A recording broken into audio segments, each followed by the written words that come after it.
Hey y'all, it's your girl Kashawn Cookie Dough Cooksy Sims. Welcome back to my channel. Click like, comment, subscribe so you can always catch these vibes and turn on my post notification so you get notified every time there's a piggity post. Yeah, how'd I do? Good? Cool. Welcome back to The Time I Met. Okay, so in this episode, I'm going to go ahead and start off with a few clues, and y'all are going to let me know if y'all can guess it before we get into it. Okay, so this person has a gym. He is a really popular, I guess, Caucasian man in the fitness industry. I believe he has a podcast now. I also believe he has a kid now. And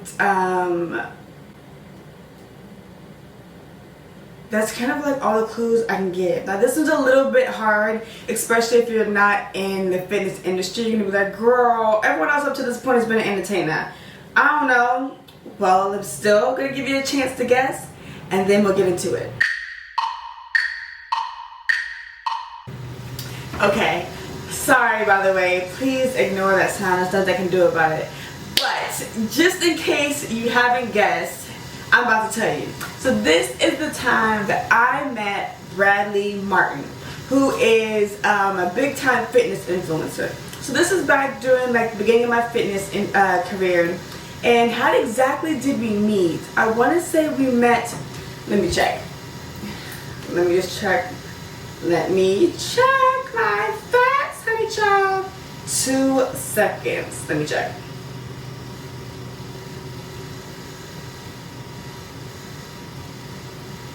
Oh.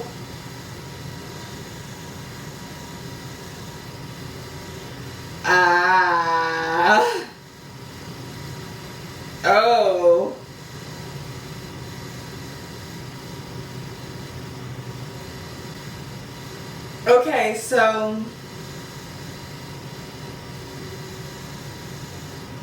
Okay, so he hit me up first in 2017.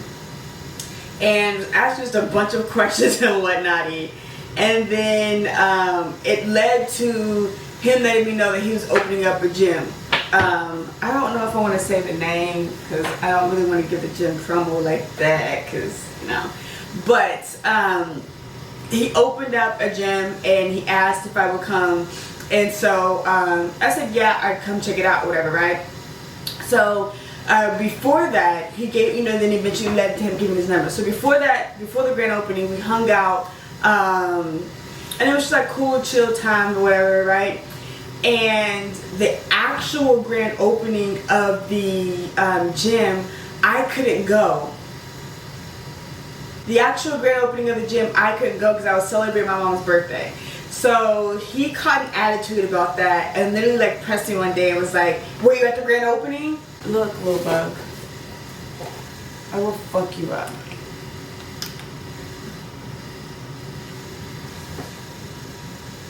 And then it was like, were you at the grand opening? And I was like, no, it was my mom's birthday. Like, he caught a whole attitude and then like, we eventually like made up whatever, right? So, if you watched my previous episode of The Time I Met, then you heard how someone in that episode needed a gym to film something for a reality TV show. So at this time, me and him weren't cool. Like, I just didn't like, there were just some, we don't need to get into the specifics, but there were just some things I didn't like. Oh no, I'll go ahead and get into it now. So the apartment I was living at the time was a studio, and it was in North Hollywood, and it was my very first time living on my own by myself. And I was very excited and proud of the studio. Now, the studio itself was not like super high end, but it was a great starting point for me. It was super duper close to the gym that I was training myself at, super close to the gym I was training my clients at, and it was like kind of like where it all began for me, and like how my fitness career really just took off from that point, right? Well, I remember one time he came over to visit, and he had left, I guess, like a backpack in his car. And at this point, he was driving, I want to say like an orange G-Wagon, right? I don't know if he still has that car. This is so many years later. And he left it in there, but then like kept pressing me. It was like, this, I don't know if this is a safe neighborhood. I don't know if I can leave it in there, and da da da da da, and like made me feel so shitty about an apartment I was so freaking proud of. And after that, I didn't continue on dating him because that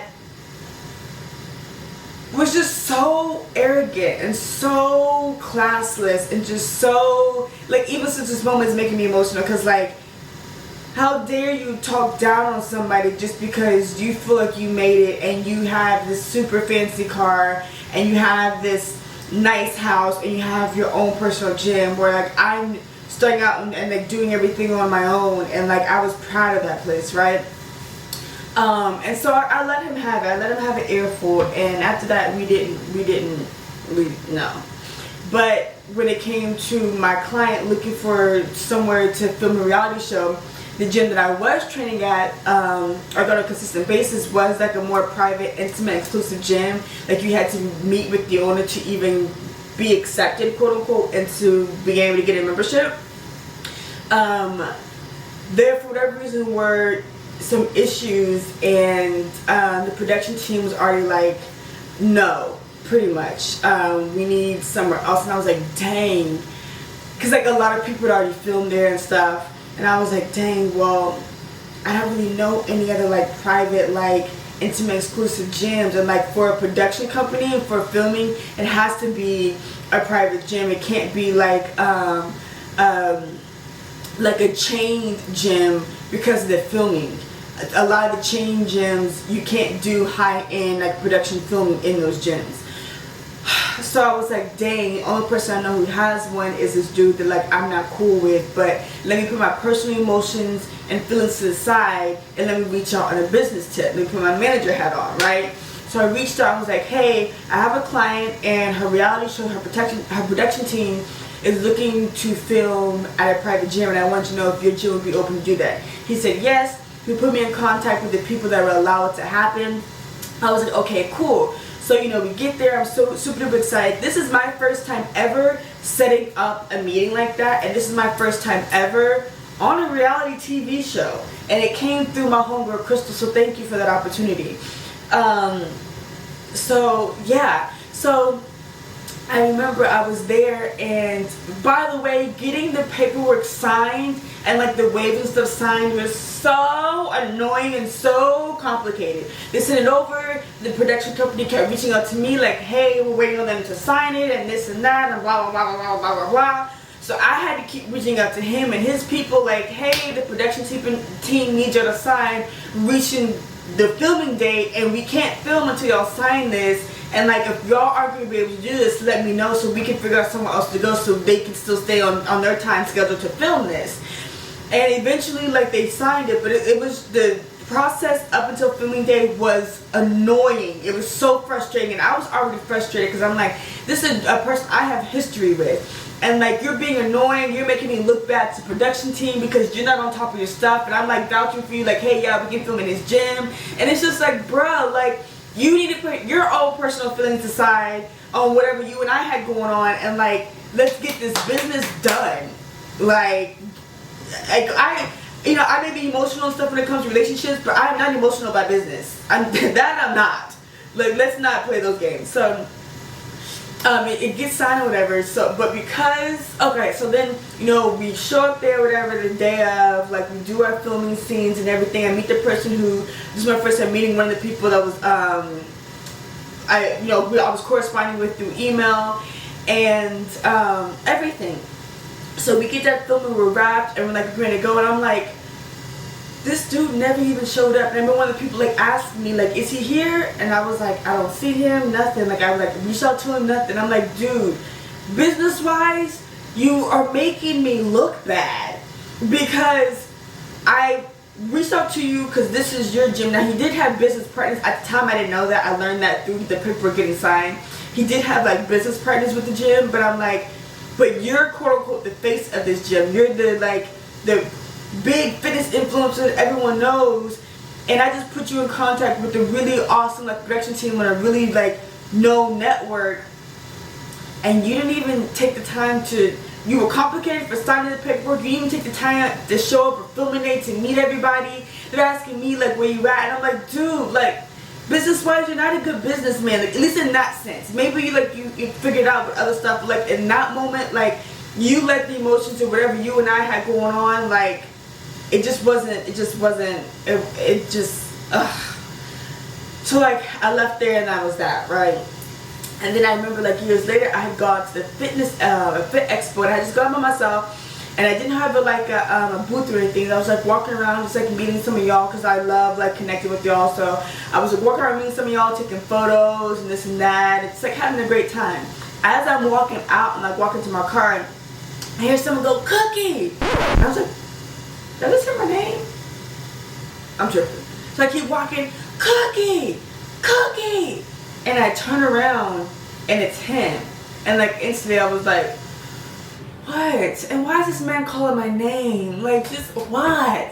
So I just stand there and he walks over to me, and then he actually takes a moment to apologize. Now, he has my number and stuff, so he didn't, you know, whatever.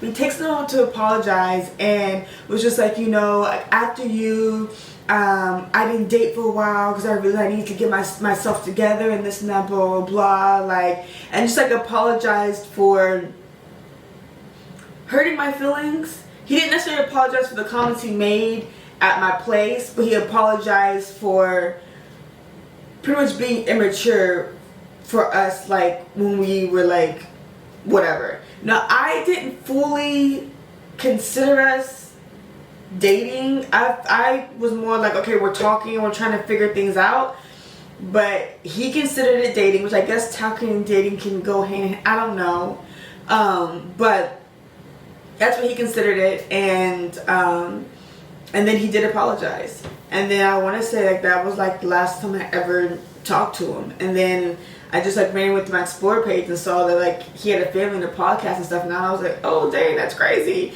But yeah, we never really spoke. And me going just now to go check was the first time I'd ever, like, in a very long time, like since the last time we talked, actually checked the receipts. Now I'm not going to show you, I'm not going to tell you what the receipts say because that's, again, too much tea. But I did want to fact check before I did this, you know. But that is the time I met Bradley Martyn. Okay, I really hope y'all enjoyed this episode. Don't forget to like, comment, and subscribe, and I will see y'all in the next one. Cookie Monster Crew, we ride it Zorn. Cookie Monster Crew, we ride it Zorn. Cookie Monster Crew, we ride it Zorn. Yeah.